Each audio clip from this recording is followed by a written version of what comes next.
سرخط خبرها و گزارش‌های مهم برنامه امشب تلویزیون آشنا صدای امریکا. سخنرانی رئیس جمهور بایدن درباره وضعیت خروج نیروهای آمریکایی از افغانستان پس از ملاقات امروز وی با گروه امنیت ملی کشورش.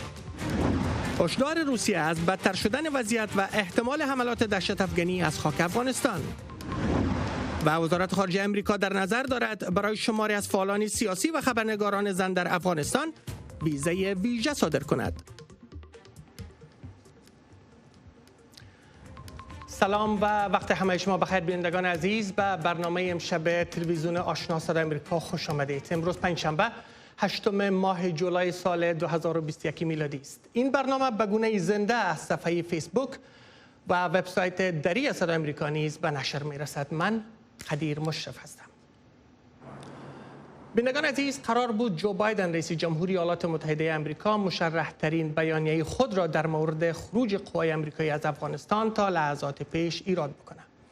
تا هنوز این بیانیه آغاز نشده و ما هم انتظار داریم تا هر آن زمانی که این بیانیه آغاز شود جزئیات و نشر مستقیمش با شما شریک بسازیم. اما پیش از او میریم به سراغ همکار ما محمد احمدی که جزئیات بیشتری را در مورد ازی که قرار بود آقای بایدن روی چی موضوعات صحبت بکنه از ایشان جویا شویم. آقای احمدی سلام و خدمت شما. مانده نباشین.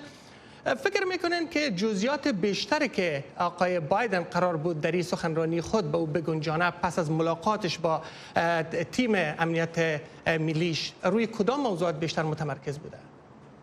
سلام بر شما آقای مشرف و بینندگان گرامی. خب قسمی که شما هم گفتین انتظار میرفت که آقای بایدن بر اساس جدول زمانی که تعیین شده بود حدود 20 دقیقه قبل سخنرانی خودش ایراد بکنه بعد از دیداری که با اعضای تیم امنیت ملی خودش در قصر سفید داشت. اما تا همین لحظه که ما صحبت میکنیم این به تعویق افتاده. ای که آیا ساعت بعد برگزار میشه این سخنرانی و یا که فردا برگزار میشه هنوز معلوم نیست. امکان داره که ساعت بعدتر برگزار شه. به هر حال موضوعات مهمی که آقای بایدن در صحبت‌های خودش مورد توجه قرار میداد عمدتاً موضوع خروج نیروهای آمریکایی و 90% روند خروج نیروهای آمریکایی به پایان رسیده. سر از این صحبت میکرد. موضوع حمایت از نیروهای امنیتی افغانستان و حکومت افغانستان هست. دقیقاً یکی دو هفته قبل بود که رهبران افغانستان به واشنگتن آمدن در قصر سفید با رهبران سیاسی و نظامی آمریکایی دیدار کردند. حکومت آمریکا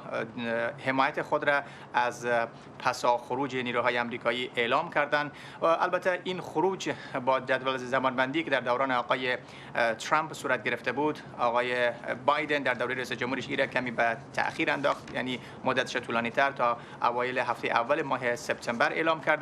به هر حال این خروج در کل با انتقاد شدید بسیاری از قانونگذاران آمریکایی در کنگره مواجه هست و حالا آقای بایدن امروز قرار است که یا قرار بود به عبارت دیگر که سخنرانی ایراد بکنه و تمامی ابعاد مختلف از این خروج و آینده حمایت خود از حکومت افغانستان بیان بکنه.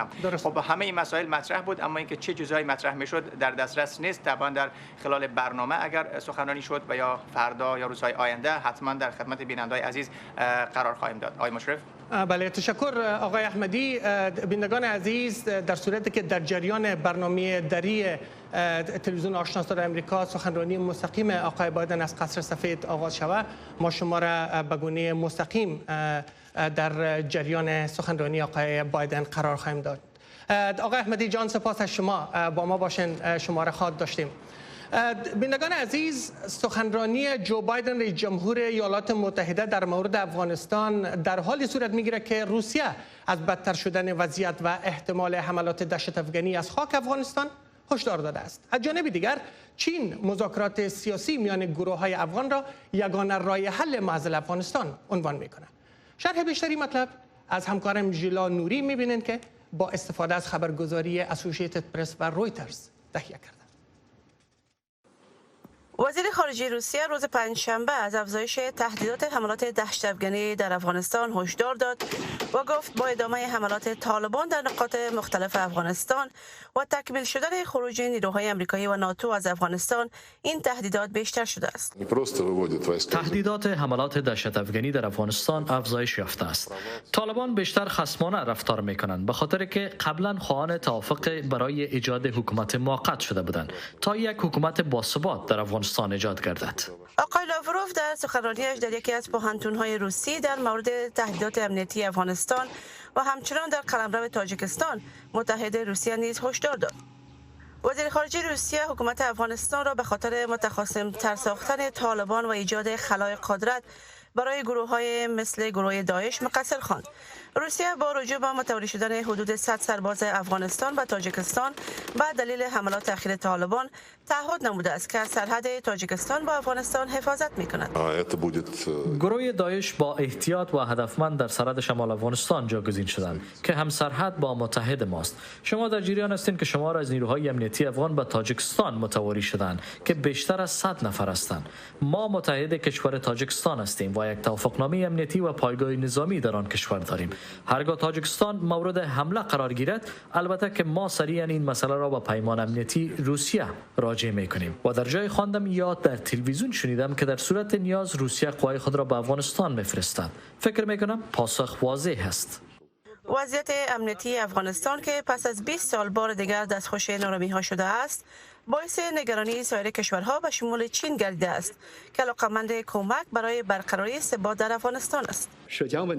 با آنکه امریکا خروج نیروهای خود را از افغانستان تکمیل می‌کند، این مسئولیت ماست تا در ثبات افغانستان کمک نماییم و از هر نوع از همپاشیدگی جلوگیری نموده و یک افغانستان صلح‌آمیز را بسازیم که بقا داشته باشد. چین همیشه مذاکرات سیاسی را یگانه راه درست حل معضل افغانستان می‌داند. ما از همه گروه‌های افغان می‌خواهیم تا منافع کشور خود را در اولیت قرار داده و به مذاکرات بین الافغانی برگردند و راه و زمان رسیدن به یک مصالحه را هر چیز زودتر روشن بسازند. در این میان حکومت بایدن پروسه ویزا برای آنیده زنان سرشناس افغان را که ممکن هدف طالبان پس از خروج نیروهای آمریکایی قرار گیرند در حال بررسی دارد. سیاسیون زن، خبرنگاران، فعالین حقوق بشر و زنان بیشتر مورد تهدید طالبان قرار دارند. طبق گزارش گروه حقوق بشر، حدود 2000 ویزا برای شمار زنان سیاستمدار، خبرنگاران و فعالین زنان افغان نیاز است. جولای، تلویزیون آشنا صدای امریکا، واشنگتن. وزارت خارجه ایالات متحده امریکا در نظر دارد تا برای شماری از فعالان سیاسی و خبرنگاران زن در افغانستان ویزای اختصاصی صادر بکنه. کمیته مسئولیت خبرنگاران و شماری از زنان فعال از این تصمیم ایالات متحده استقبال کرده، اما از سرنوشت زنان در اوضاع کنونی با بیرون شدن نیروهای خارجی از افغانستان اظهار نگرانی میکنند. بینندگان عزیز، این گزارش جو بایدن رئیس جمهوری ایالات متحده خواد دیده. Status of the drawdown of U.S. forces and allied forces in Afghanistan. When I announced our drawdown in April, I said we would be out by September, and we're on track to meet that target. Excuse me. Our military mission in Afghanistan will conclude on August 31st. The drawdown is proceeding in a secure and orderly way, prioritizing the safety of our troops as they depart. Our military commanders advised me that once I made the decision to end the war, we needed to move swiftly to conduct the main elements of the drawdown. And in this context, speed is safety. And thanks to the way in which we have managed our withdrawal, no one U.S. forces or any forces have been lost. Conducting our drawdown differently would have certainly come with an increased risk of safety to our personnel. To me, those risks were unacceptable. And there was never any doubt that our military would perform this task efficiently and with the highest level of professionalism. That's what they do. And the same is true of our NATO allies and partners who have supported, we are supporting and supporting us as well as they conclude their retrograde. I want to be clear, the U.S. military mission in Afghanistan continues through the end of August. We retain personnel and capacities in the country, and we maintain the same authority under which we've been operating for some time. As I said in April, the United States did what we went to do in Afghanistan, to get the terrorists who attacked us on 9/11 and deliver justice to Osama bin Laden, and to degrade the terrorist threat to keep Afghanistan from becoming a base from which attacks could be continued against the United States. We achieved those objectives. That's why we went. We did not go to Afghanistan to nation build. And it's the right and the responsibility of Afghan people alone to decide their future and how they want to run their country. Together with our NATO allies and partners, we have trained and equipped over nearly 300,000 current serving members of the military, the Afghan National Security Force, and many beyond that who are no longer serving. Add to that hundreds of thousands more Afghan national defense and security forces trained over the last 2 decades. We provided our Afghan partners with all the tools, let me emphasize, all the tools, training, equipment of any modern military. We provided advanced weaponry, and we're going to continue to provide funding and equipment, and we'll ensure they have the capacity to maintain their Air Force. But most critically, as I stressed in my meeting just 2 weeks ago with President Ghani and Chairman Abdullah, Afghan leaders have to come together and drive toward a future that the Afghan people want and they deserve. In our meeting, I also assured Ghani that U.S. support for the people of Afghanistan will endure. We will continue to provide civilian and humanitarian assistance, including speaking out for the rights of women and girls. I intend to maintain our diplomatic presence in Afghanistan, and we are coordinating closely with our international partners in order to continue to secure the international airport. And we're going to engage in a determined diplomacy to pursue peace and a peace agreement that will end this senseless violence. I've asked Secretary of State Blinken and our Special Representative for Afghanistan Reconciliation to work vigorously with the parties in Afghanistan, as well as the regional and international stakeholders, to support a negotiated solution. To be clear, countries in the region have an essential role to play in supporting a peaceful settlement. We'll work with them, and they should help step up their efforts as well. We're going to continue to work for the release of detained Americans, including Mark Ferrix. I want to pronounce the name correctly. I misspoke. So that he can return to his family safely. We're also going to continue to make sure that we take on the Afghan nationals who work side by side with U.S. forces, including interpreters and translators, since we're no longer going to have military there after this. We're not going to need them, and they have no jobs. We're also going to be vital to our efforts, they've been very vital, and so their families are not exposed to danger as well. We've already dramatically accelerated the procedure time for special immigrant visas to bring them to the United States. Since I was inaugurated on January 20th, we've already approved 2,500 special immigrant visas to come to the United States. Up to now, fewer than half have exercised their right to do that. Half have gotten on aircraft and commercial flights and come, and the other half believe they want to stay, at least thus far.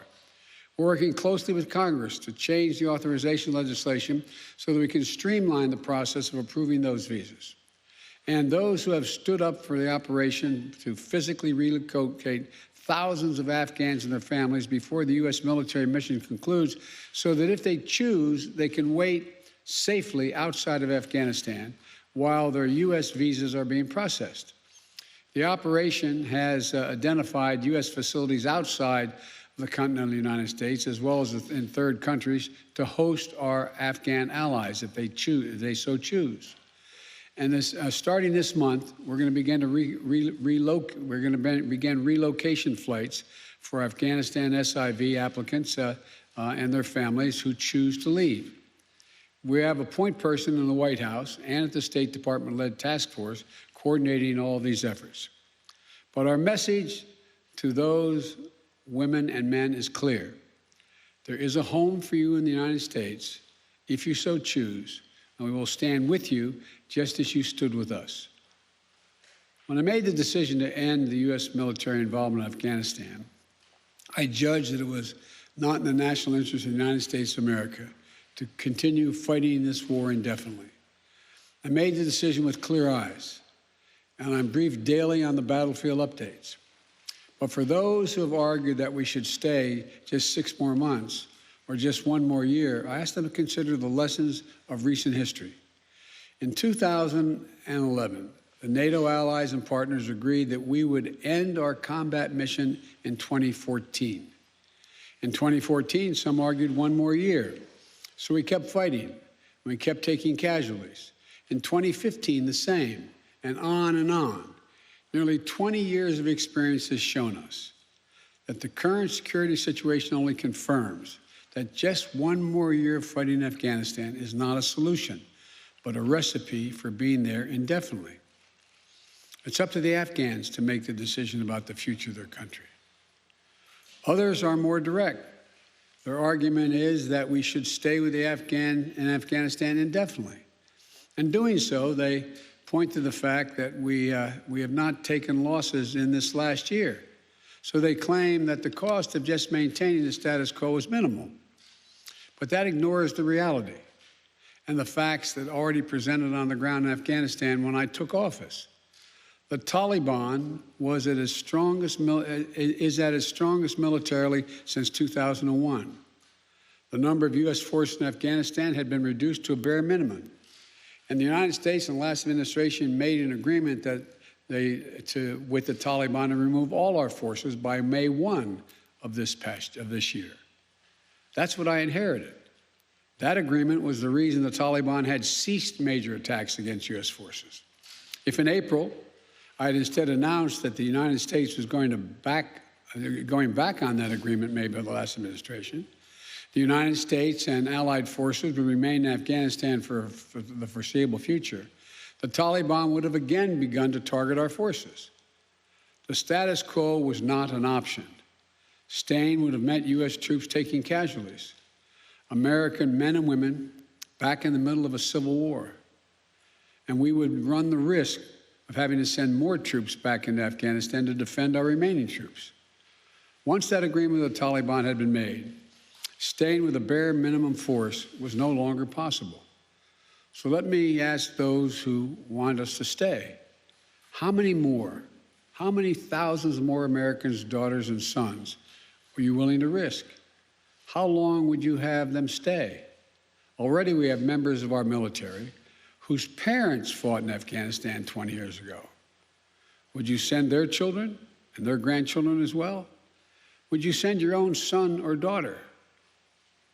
After 20 years, $1 trillion spent training and equipping hundreds of thousands of Afghan national security and defense forces. 2,448 Americans killed, 20,722 more wounded, and untold thousands coming home with unseen trauma to their mental health. I will not send another generation of Americans to war in Afghanistan with no reasonable expectation of achieving a different outcome. The United States cannot afford to remain tethered to policies created in response to a world as it was 20 years ago. We need to meet the threats where they are today. Today, the terrorist threat has metastasized beyond Afghanistan. So, we are repositioning our resources and adapting our counterterrorism posture to meet the threats where they are now, significantly higher in South Asia, the Middle East, and Africa. But make no mistake, our military and intelligence leaders are confident they have the capabilities to protect the homeland and our interests from any resurgent terrorist challenge emerging or emanating from Afghanistan. We are developing a counterterrorism over-the-horizon capability that will allow us to keep our eyes firmly fixed on any direct threats to the United States and the region and act quickly and decisively if needed. We also need to focus on shoring up America's core strengths to meet the strategic competition with China and other nations that is really going to determine our future. We have to defeat COVID-19 at home and around the world. Make sure we're better prepared for the next pandemic or biological threat. We need to establish international norms for cyberspace and the use of emerging technologies. We need to take concerted action to fight existential threats of climate change. And we will be more formidable to our adversaries and competitors over the long run if we fight the battles of the next 20 years, not the last 20 years.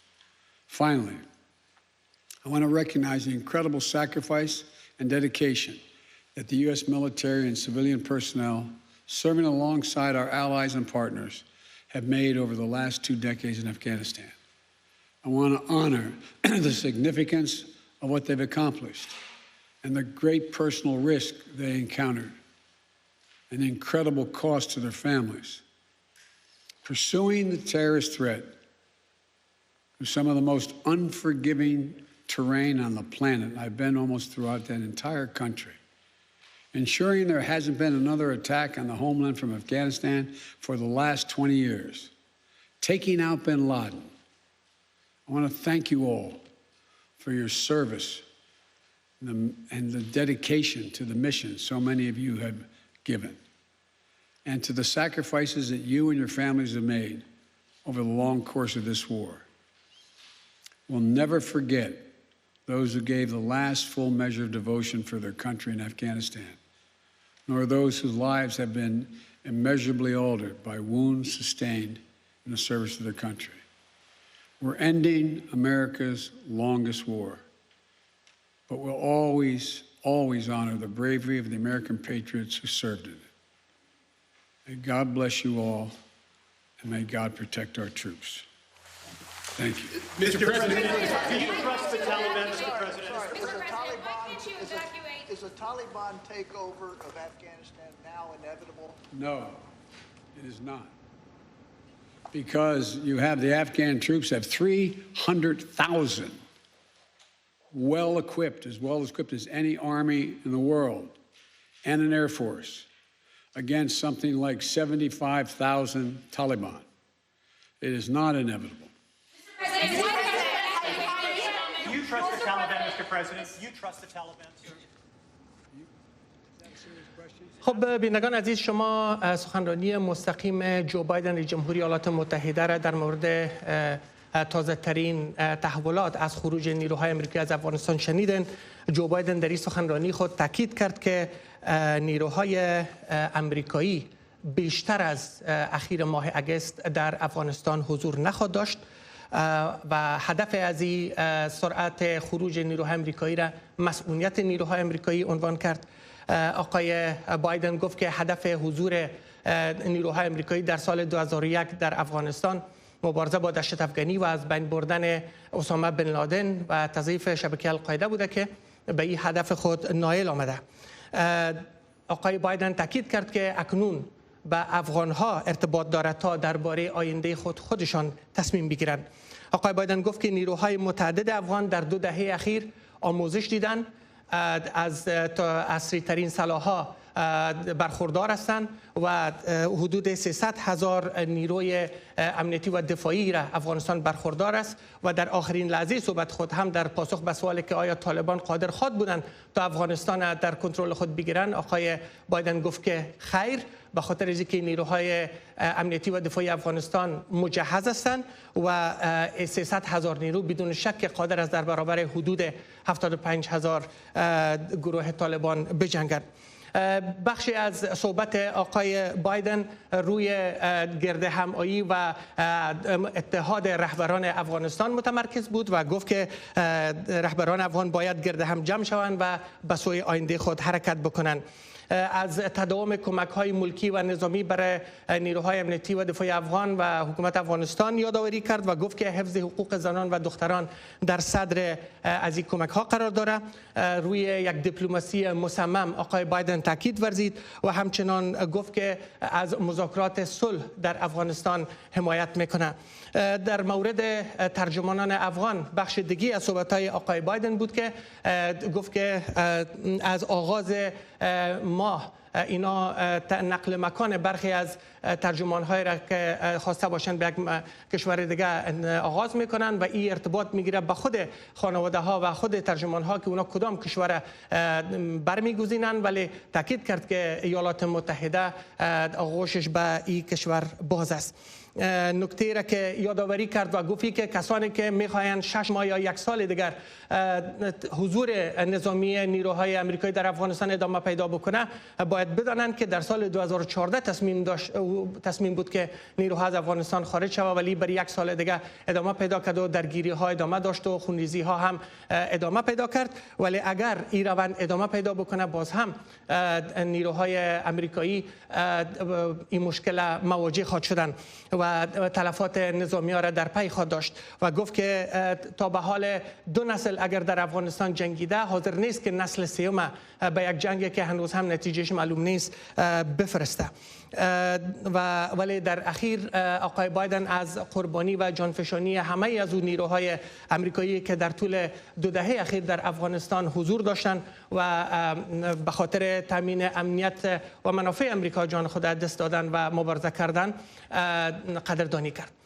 بینندگان عزیز، میریم به سراغ مهمان ما آقای صلاح الدین سعیدی، رئیس مرکز مطالعات استراتژیک افغانستان در لندن. آقای سعیدی سلام و خدمت شما. ببخشید کمی منتظر هم ماندن. شما سخنان رئیس جمهور بایدن دقایق قبل بیان داشت شنیدن. در این مقطع زمانی که خشونت‌ها در افغانستان شدت گرفته، اهمیت از این سخنرانی چیست و چی پیامی را میتونه به حکومت افغانستان و به طالبان داشته باشه؟ بسم الله الرحمن الرحیم. سلام خدمت شما و بیننده های محترم تقدیم است. در واقعیت امر جناب جو بایدن چیزی نوی نگفت، بر یک سلسله اولویت های جانب امریکایی تاکید کرد، اما از جانب مثبتش که بگذاریم که مطمئنا با همکاری های خود به جانب افغانی و به امر صلح تاکید کرد او جانب مثبت. اما چیزی که مورد تشویش ما هست او دادن ویزا به یک از خانم‌ها و در واقعیت امر تحت ذهن از اینها شکست‌های معینی در افغانستان به اصطلاح از نظر زنا وجود داره که در نتیجه از او زیادی از مردم افغانستان تنها گذاشته خواهد شد. چیزی دیگری که مورد توجه ما به اصطلاح قرار گرفت دید جامعه جهانی و از جمله ایالات متحده آمریکا با مسئله افغانستان به شکل یک ترحم، در حالی که ما در خط اول مبارزه علیه تروریسم سالهای سال قربانی دادیم و حالی هم قربانی میشیم و در این راستا به شکل ترحم به قضیه افغانستان نگاه کردن من فکر میکنم که نگاه دقیق نباشه. و مسئله دیگری را که میخواستم به او تاکید کنم و منتظر از او بودم و او است که مشکل افغانستان اگر ابعاد خارجی داره و ما داره که در جامعه جهانی نقش بازی میکنیم در ترور علیه در مبارزه علیه ترور و ترور از همسایه ها می آید و در این راستا ایالات متحده آمریکا باز هم توجه نکرد و یک سلسله دورتر رفت که ترور در جاهای دیگری هست و با همسایه های ما نگاه نکرد. من فکر میکنم که این هست مغز کلام که در نتیجه از او مشکل افغانستان و تراژدی مردم افغانستان ادامه داره و جامعه جهانی که شفا بکنه نکرده. تشکر آقای سعیدی. وقت ما بسیار کم است. در آخرین لحظات صحبت یکی از خبرنگاران آنچنان که من هم تذکر دادم از آقای بایدن سوال کرد که آیا طالبان قادر خود بودن افغانستان در کنترل خود بگیرن، ولی آقای بایدن گفت نه، چرا که حدود 300,000 نیرو داره و این نیرو مجهز است و در مقابل حدود 75,000 طالبان امکان داره این توانمندی را دارن که مبارزه کنه. دیدگاه شما چی است؟ ما با یقین باورمند هستم که در ظرف 2-3 ماه ولسوالی ها و بخشی از مناطق کشور دست به دست خواهد شد، اما در تحلیل نهایی طالب به این باورمند خواهد شد که جنگ راه حل نیست و با مذاکره باز خواهد گشت. ای که در ظاهر امر یک سلسله تأکیدات تمام جوانب داره که صلح راه حل است، اما شواهد روشن نشان میده که منظور از گروه به اصطلاح حرکت طالب رفتن به صلح یعنی تسلیم کردن زمام امور به ایشان هست. به این خاطر ما باور دارم که مردم افغانستان از عزت و شرف خود دفاع خواهد کردند و در این نیروهای مرکزی تشکیل شده که این کارا بکنن. اما اگر جامعه جهانی نقش خود بهتر ادا بکنه تراژدی ما کمتر خواهد بود و اگر نقش به اصطلاح نقش سالم درست ایفا نکنه تراژدی مردم جناب آقای سیدی، جهان سپاس از حضور شما در برنامه. بیننده های عزیز، در آخرین لحظات برنامه دری تلویزیون آشنا صدای امریکا قرار داریم. تا لحظات بعد همکارم شایسته سعادت لامی جزئیات بیشتر برنامه پشتو را آغاز میکنن. شایسته جان، داشته های شما از چه قرار است؟ ډیره مننه ډاکټر صاحب، تاسو نه کور ودان پښتو خبرونه هم د جمهور رئیس بایدن د وروستۍ وینا چې لږ څه مخکې وړاندې کړه خلکو ته پر دې راڅرخي او مهم ټکي به یې راوسپړو.